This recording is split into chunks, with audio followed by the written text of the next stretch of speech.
Hello and welcome to This Week at the Movies. I'm Matt, I'm Eric. and the week we have long anticipated is finally here. Yes, I'm talking about the Barbenheimer. And you know what? It was not only a week of really interesting films, but incredible box office that we haven't seen all throughout the summer, which I think there means a lot of people got hyped for this. Their Yeah. joint marketing campaign was a whole lot of fun.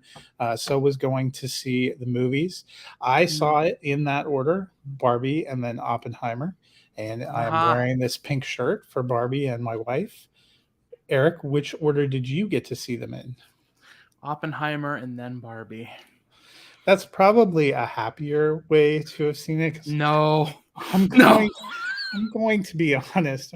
One of these movies did not leave you feeling that incredible about life. Yeah, about the world, life in general. Yep. Uh, so we're gonna start with some Pretty in Pink, which is the Barbie We're gonna movie. we're gonna do that order. All right. Got to do it. The full Barbenheimer. So Barbie comes from writer director Greta Gerwig, who co-wrote the screenplay with Noah Baumbach. Margot Robbie playing what we learned out was stereotypical Barbie, and Ryan Gosling, which we learned was playing Beach Ken. That was just his job, Beach, which led to some incredible lines. But Eric, what did you think of Barbie? I haven't had as long to digest Barbie as I have Oppenheimer, but I think I'm about at the same level with both because of how much I had to digest with Oppenheimer. Whatever. I really enjoyed Barbie. I honestly was very, very emotional, but the emotions are sort of buried under comedy that is driven by what it means to be a woman in the real world and slapstick humor, like and very creative visual humor.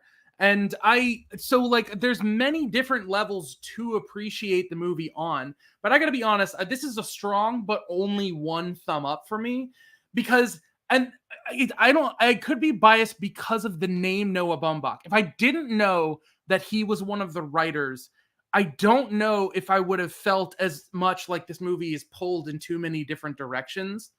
Because White Noise, we just talked about that not too long ago, and that was a movie that I like felt like it was trying to do so much, it lost a little bit in balancing everything. And I don't think that happened in this. I think this was pretty straightforward. I was very happy that it didn't turn out to be the Lego movie with Barbie. Um, but that left some elements of the movie, like Will Ferrell's character and all that, a little underexplored, for how much they were driving that direction of exploring, patriarchy and this kind of thing. It's like, yeah, but you didn't totally hit on everything, but you don't have to. And then you're pulling, like, there are so many clever things about the design of this movie alone that I'm automatically at a solid thumbs up. And then the thoughtfulness of the story and the sort of depth of what it means to be human, and how nice the contrast is between a fantasy land versus the real world. Like, there was a lot more thought to that I would hope we would have gotten from Greta Gerwig and Noah Baumbach and just that whole team. I love America Ferrera. I love Margot Robbie. I love Ryan Gosling. I love Simu Liu. Like, I just had a large amount of, surprisingly, even though she normally, like, I would normally be a little more irritated. Um, Kate McKinnon was kind of a standout for me. I thought she was pretty great. But As weird Barbie. as weird as that weird Barbie you all know you had because you experimented, and yeah. So yeah. Yeah, going in and basically in the entire time they were working on this, the thought that constantly came to me is how do you make a live action movie based off of this kind of a toy? And what were we possibly going to get? And from the moment you're introduced into this film, this is a fully realized world that just works. The set design, the shots, the bright colors, the way they crafted the characters and the costumes, I thought that all worked. It instantly pulled me in. It was incredible visuals when you're in Barbie Land and going through all that. Some of the incredible sequences, the way they choreographed some of these dance sequences, and then introducing these larger ideas, the way they created a distinction between Barbie Land and the real world, the messaging, some of the incredible humor, some of the incredible pop culture shots. Even, I love this movie despite the fact that it basically made fun of anyone who liked Zack Snyder's Justice League, which I did, and I liked them both, and I don't, it didn't bother me. I'm giving it 2, It's 10 completely accurate.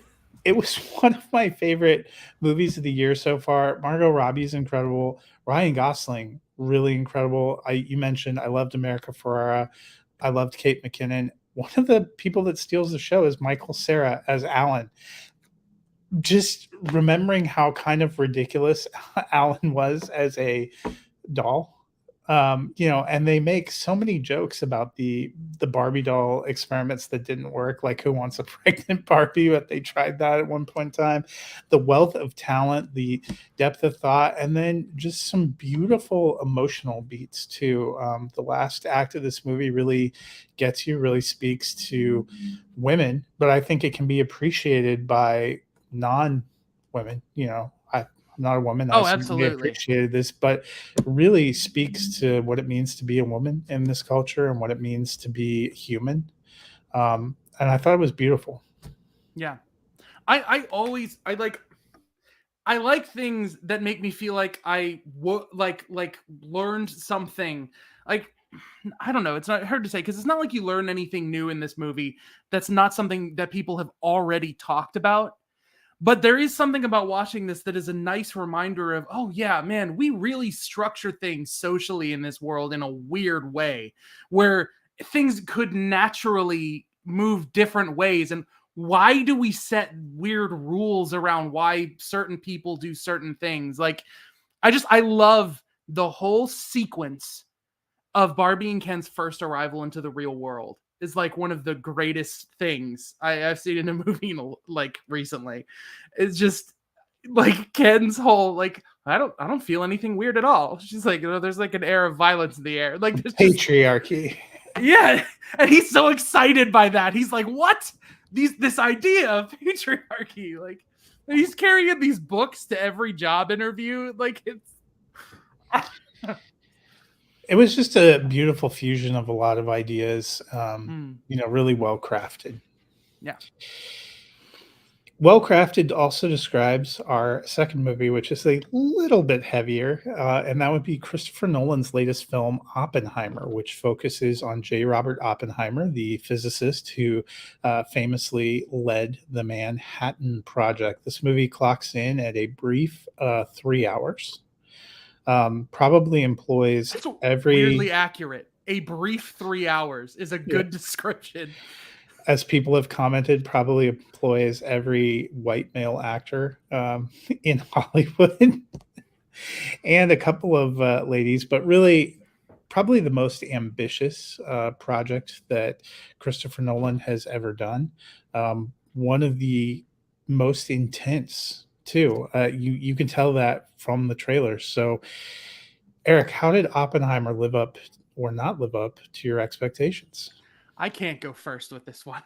I guess I can. I'm not gonna like wax philosophical forever about this because it's astounding. This is the sort of movie to me that makes me confused about how people can just have rating systems or whatever. Like, I can imagine someone sitting down and kneeling next to someone in the theater in the middle of that time between the bomb's light going off and the quote and the sound of the bomb going off, and someone be like, so what do you think? Is this going to be a 5-star movie, 4-star movie? What do you think? Like, it seems so dystopian and wrong to me. Like, I can't. Now, that being said, 2 hard thumbs up.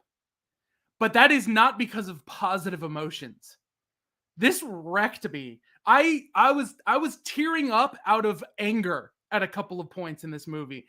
I don't think I will ever shut my eyes again without seeing the sequence where he's receiving like thunderous applause and giving his speech and just what he sees versus what's going on, and the idea that the cheers for him pump out as an explosion at him.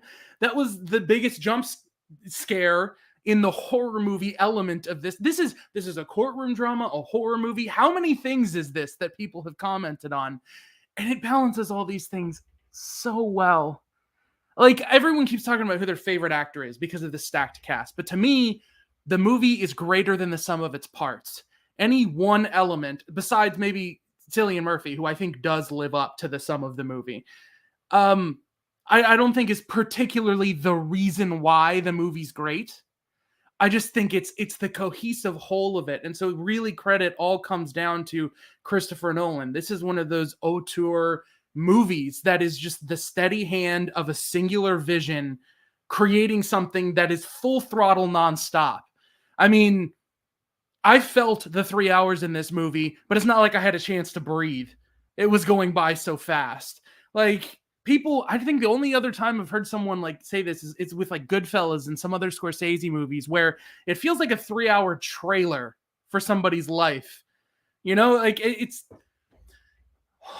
I sitting in that theater having this was a visceral experience. And I really don't know what to do with myself. And thinking about this in just the conveyor line of like, hey, get ready to get the Walmart exclusive slipcover for Oppenheimer when it's released on Blu-ray. Like, it doesn't feel at home in this world. It feels like it's showing us too much to think about and that we need to be like aware of. It's so that thing with Christopher Nolan where he manages to cross the threshold from being, you know, a movie for commercial purposes and just being art that you're subjected to. Just 2 thumbs up. That's all I got. I could go, you go. Yeah, you know, I was really moved by it. Christopher Nolan is one of my favorite filmmakers. He's made some incredible films. Most of his films are heavy. That's kind of the way he sees the world. And that's kind of the way he tells stories. And when you take on the story of a man that was as dynamic and as tortured as Robert Oppenheimer, you can't help but find something heavy. You know, prior to seeing this movie, I watched the documentary To End All Wars, which kind of covered his life. And if you know much about Oppenheimer, he was wrecked after those bombs dropped. You know, he famously, they used the quote in a place I was not expecting the first time in the movie, but I think most of us have heard that recording of Robert Oppenheimer quoting from the Bhagavad Gita, where he says, "I am become death, the destroyer of worlds." And you can tell he honestly felt like that. And that closing sequence, when you finally learn what he said to Einstein, and when he's staring off, and you think of, there are some wonderful things that have come out of the nuclear program. You know, it would be impossible to deny we've taken leaps forward in terms of power production and some other things, but there are certainly dangers that were unleashed. And you know, his perspective that he thought he would build this weapon because someone had to, and once we used it, no one would ever want to use it again, and it would usher in, you know, this era of peace, the kind of peace that we often see them talk about in the modern world of Star Trek, the utopia. Yeah.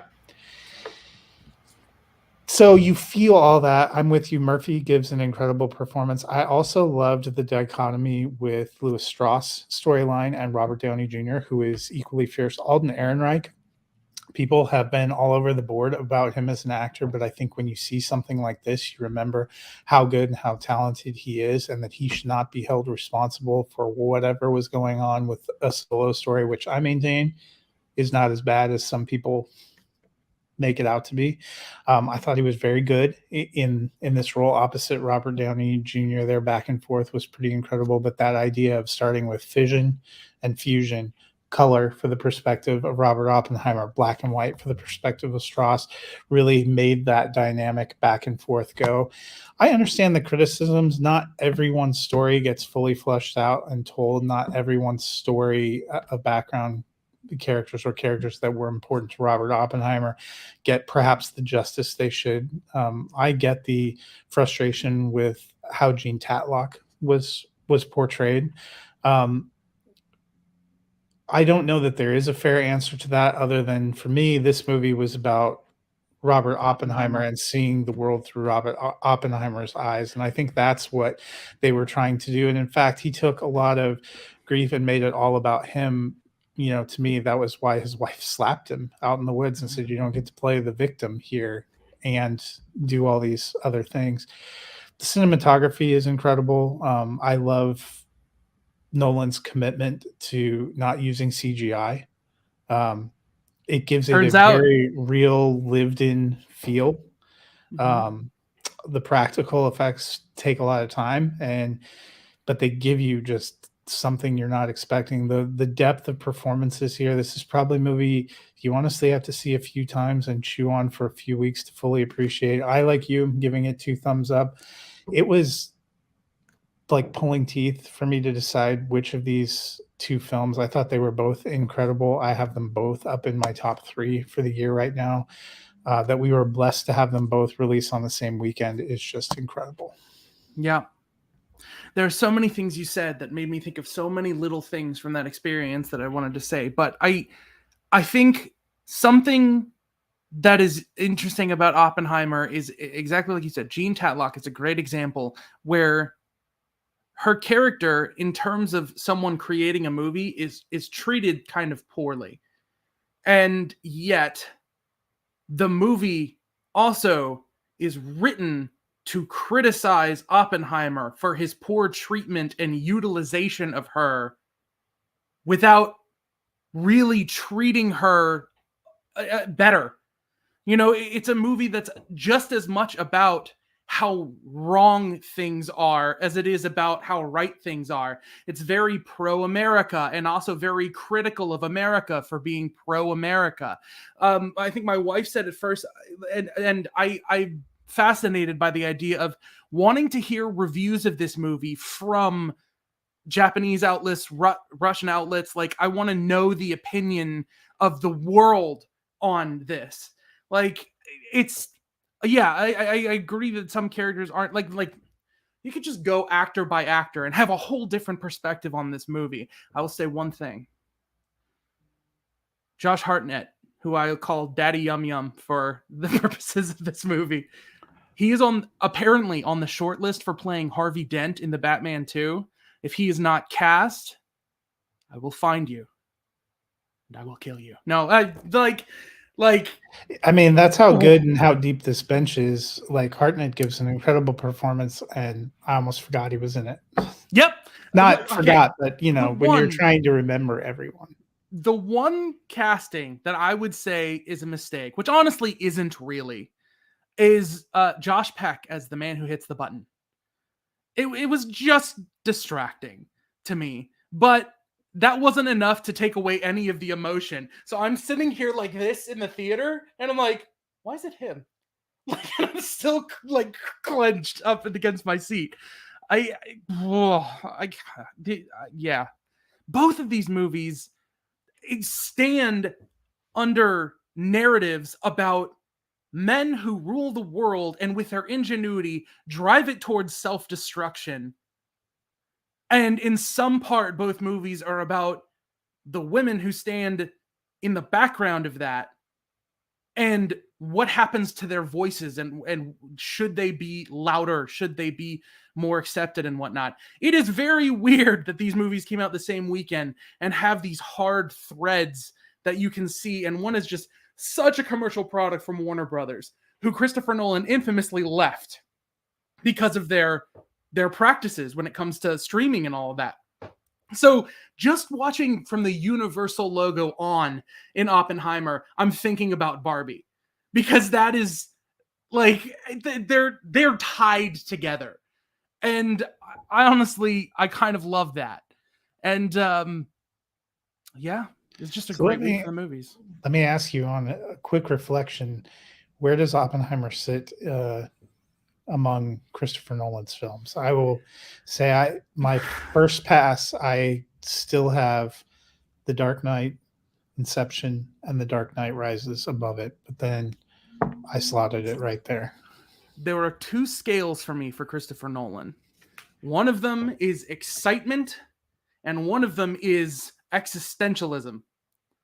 The Prestige sits at the top for me in terms of existentialism. Inception sits at the top for me in terms of excitement. Then The Dark Knight. Then I think Oppenheimer. But Oppenheimer, I think, blew the whole existential list away. And just as an artist in the way he looks at the world, Oppenheimer is the top for me.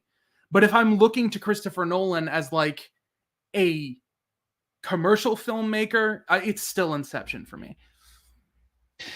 Yeah, I mean, I love and love seems like a funny word to use for a movie that's as messed up as Inception, but here we are. Welcome to 2023.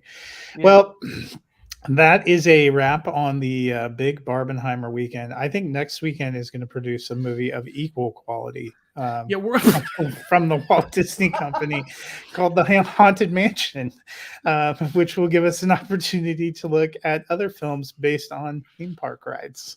Yes. You couldn't even hold it in. No, I wasn't even going to try. Like, we've already seen like the preview reviews or whatever. And honestly, I don't think anything can stop me from enjoying that movie. But, you know. I mean, there's some line readings that Lakeith Stanfield has in the trailer that just knock it out. But you know what? Lakeith Stanfield still, if you're thinking of cool in terms of are you cool? Asking someone, are you cool? That scale you're measuring on is how much out of Lakeith Stanfield. He is the coolest person that ever existed. So I don't care. He could give the whole movie's line ratings like this, and it would still, I'd just be like, you're so cool. And there's like googly-eyed monsters around him, and I'm like, so cool. So that'll be like a preview for next week.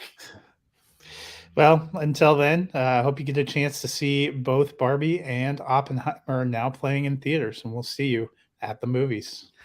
Real quick,